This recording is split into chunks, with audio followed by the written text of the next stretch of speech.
सावधान, थोड़ी देर के लिए प्रेक्षा ध्यान का प्रयोग करें। ध्यान की मुद्रा, आंखें कोमलता से बंद, जेंटली क्लोज योर आईज। प्रतिमा की भांति शरीर को अडोल रखें, यानी किसी तरह की हलन चलन न हो। स्थिरता, शिथिलता और जागरूकता।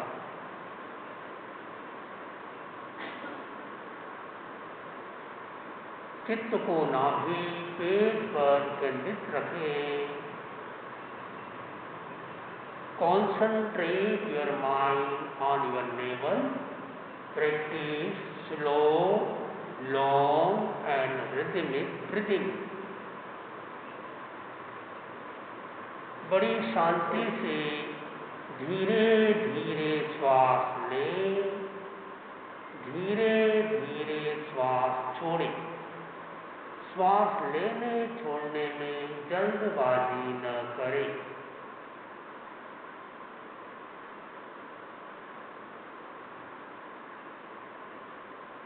श्वास का दर्शन यानी आत्मा का दर्शन है। जिसने श्वास को लेना देखना सीख लिया, उसने अपनी आत्मा को देखना जानना सीख लिया। अपनी आत्मा को देखने और जानने के लिए आते जाते श्वास को केवल देखें। राग नहीं, द्वेष नहीं, वीतरागता का अनुभव करें।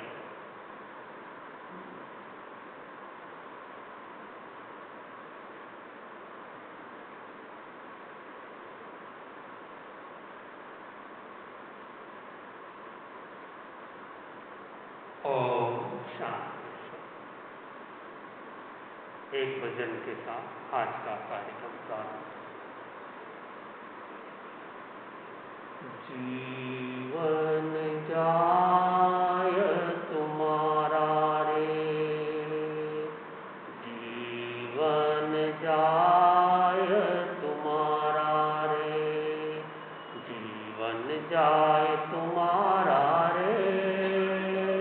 करके शुभ कर्म जगत में, करके शुभ कर्म जगत में, धर्म कमाओ गाओ, प्रभु गीत गाओ। जीवन जाय तुम्हारा रे, जीवन जाय तुम्हारा रे। पुण्योदय से तुमने नर्तन दर्शन पाया है, पाया है। पुण्योदय से तुमने नर्तन पाया है, पाया है। मोह माया में फंस कर इसे गवाया है, गवाया है। मोह माया में फंस कर इसे गवाया है, गवाया है। समय सुनहरी आया रे, समय सुनहरी आया रे।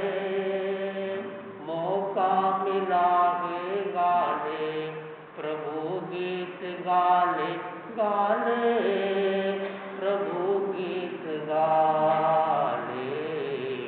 जीवन जाए तुम्हारा रे। यह संसारी वैभव सारा फानी है, फानी है।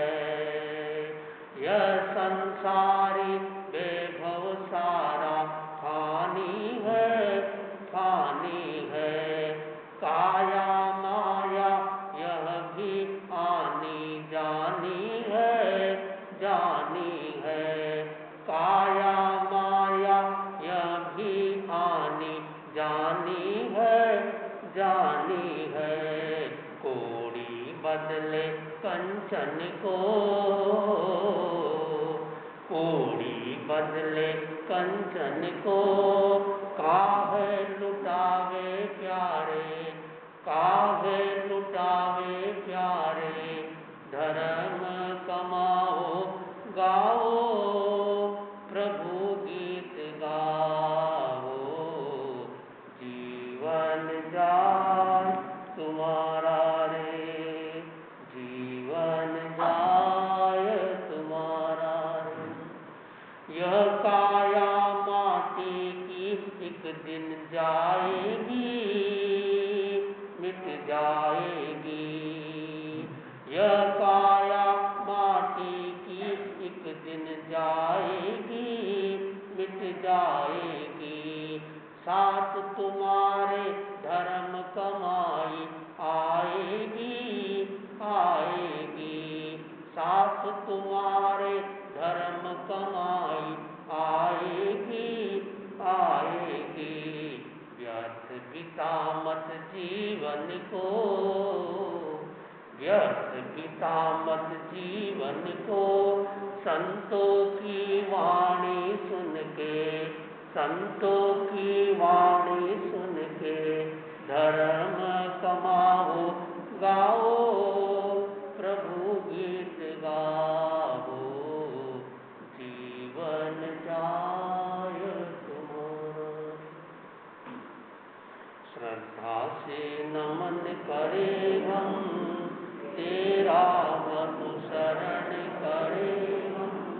पल पल में स्मरण महावीर स्वामी, महावीर। ओंकार बिंदु संयुक्तं नित्यं ध्यायन्ति योगिनः। कामदं मोक्षदं चैव। ओंकाराय नमो नमः, ओंकाराय नमो नमः।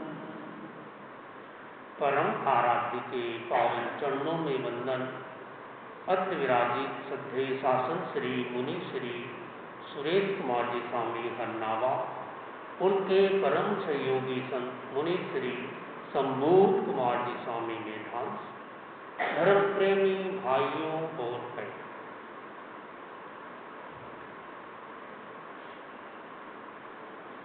शांति सुदारस में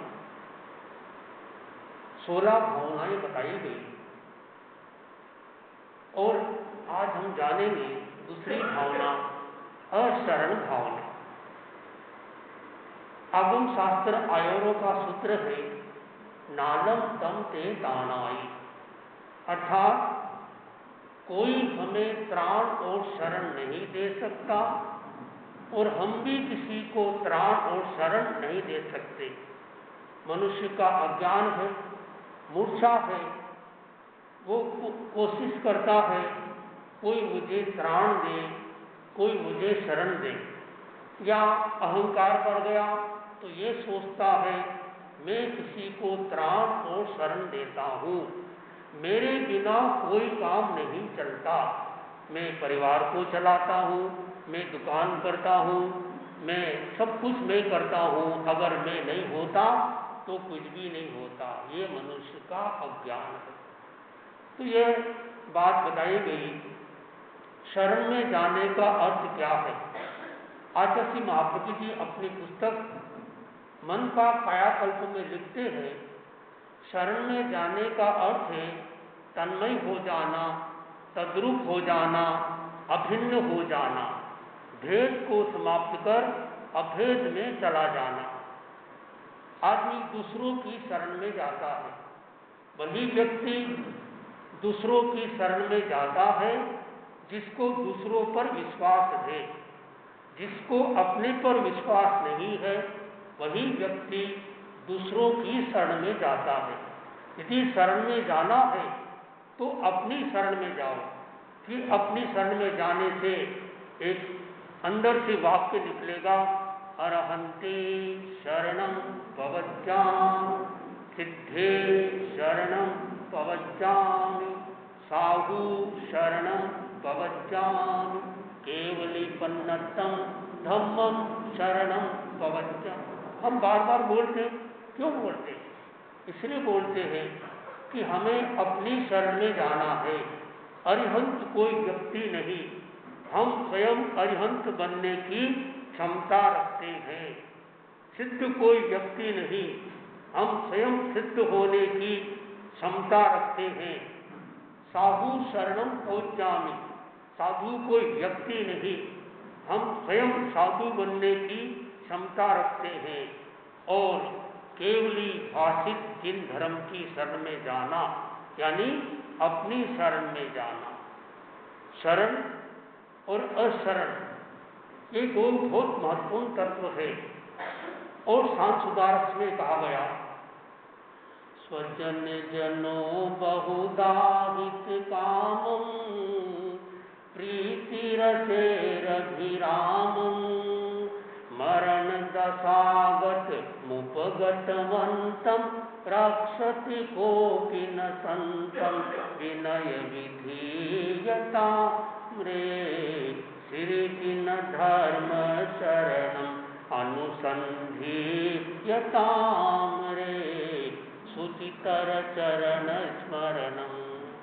बड़ा सुंदर कहा है उपाध्याय विनय विजय जी ने। यह ढाल की रचना की, संस्कृत में है।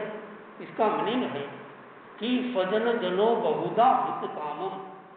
आदमी सोचता है कि जो स्वजन है ये मेरे लिए बहुत हितकारी है, लेकिन कब तक लगता है?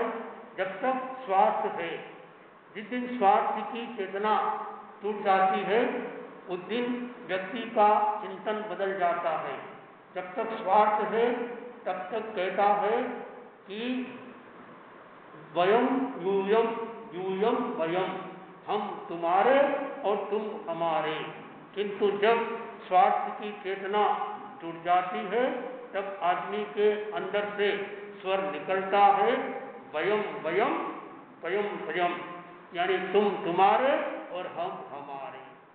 जिस व्यक्ति को पाने के लिए व्यक्ति अपने प्राण को गंवाने के लिए तैयार होता है, एक समय आता है उस व्यक्ति को खत्म करने के लिए, उसके प्राण खत्म करने के लिए तैयार हो जाता है। ये दुनिया राग और द्वेष से जुड़ी हुई है। इन दो आंखों से हम या तो राग से देखते हैं या द्वेष से देखते हैं।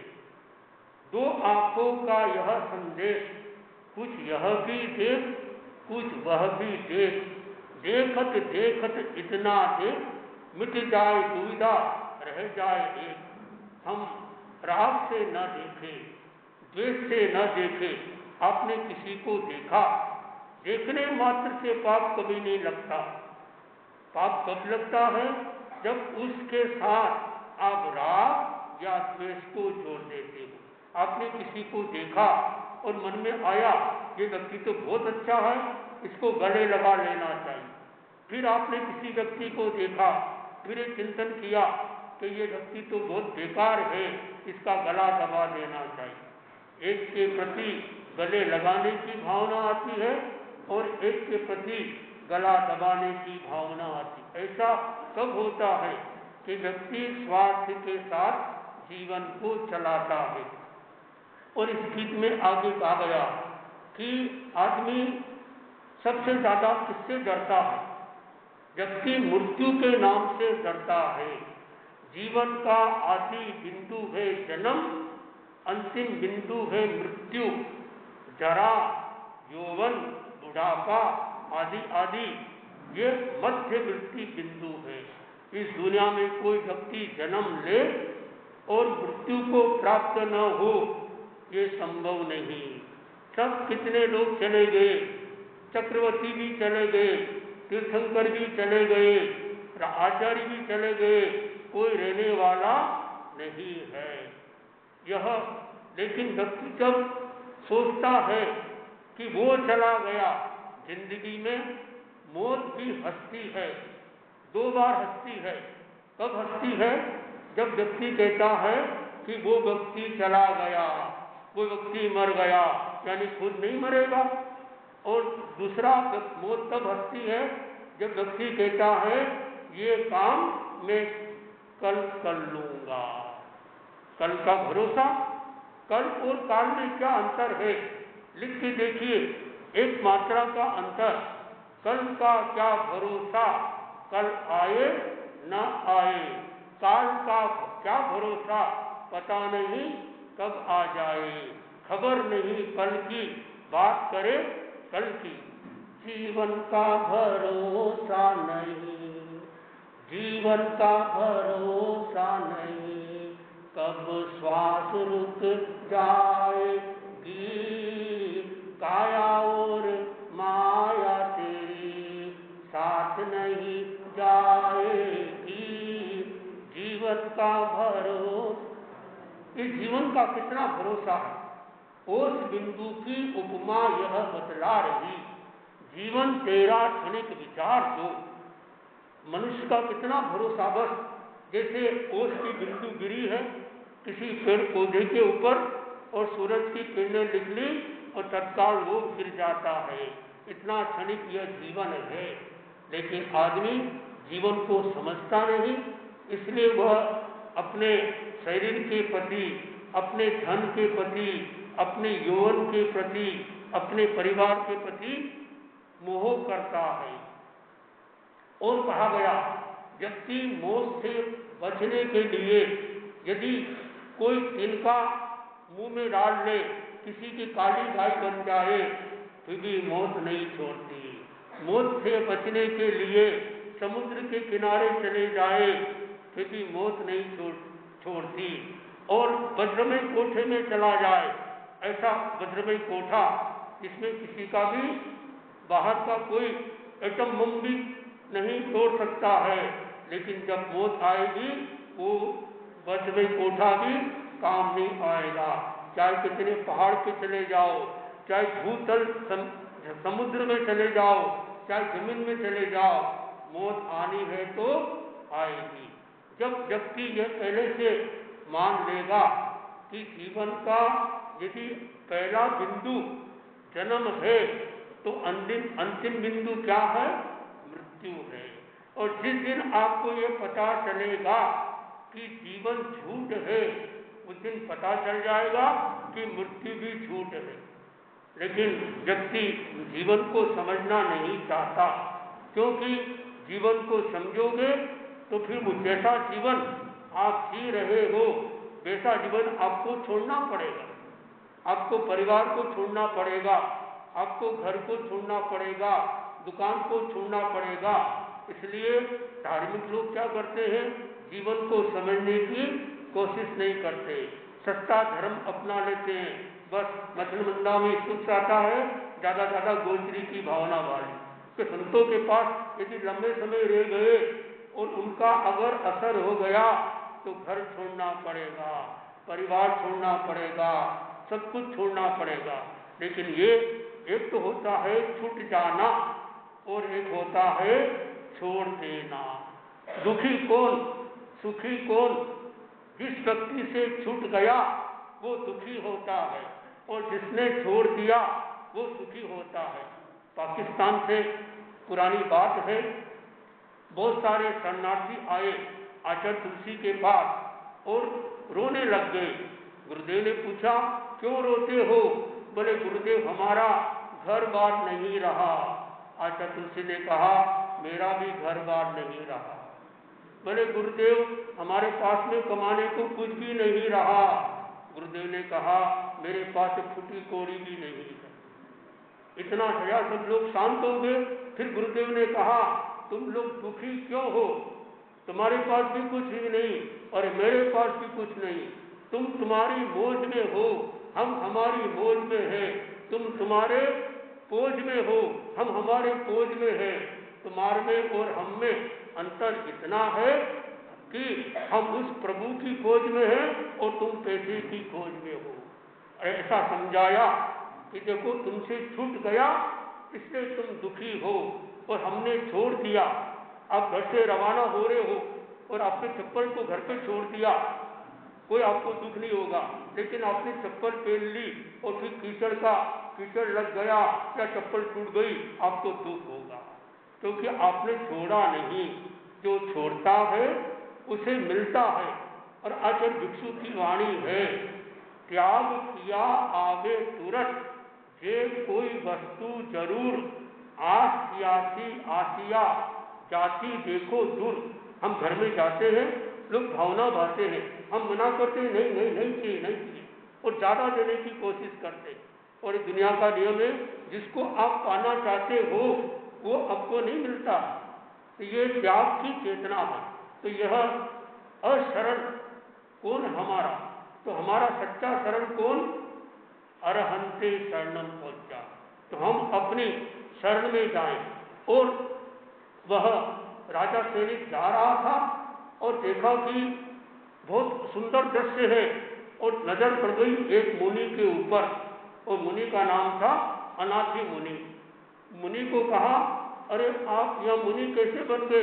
इतना अच्छा तुम्हारा शरीर है, यौवन झलक रहा है, तुम क्यों मुनि बने? बोले, मैं अनाथ था इसलिए मुनि बन गया।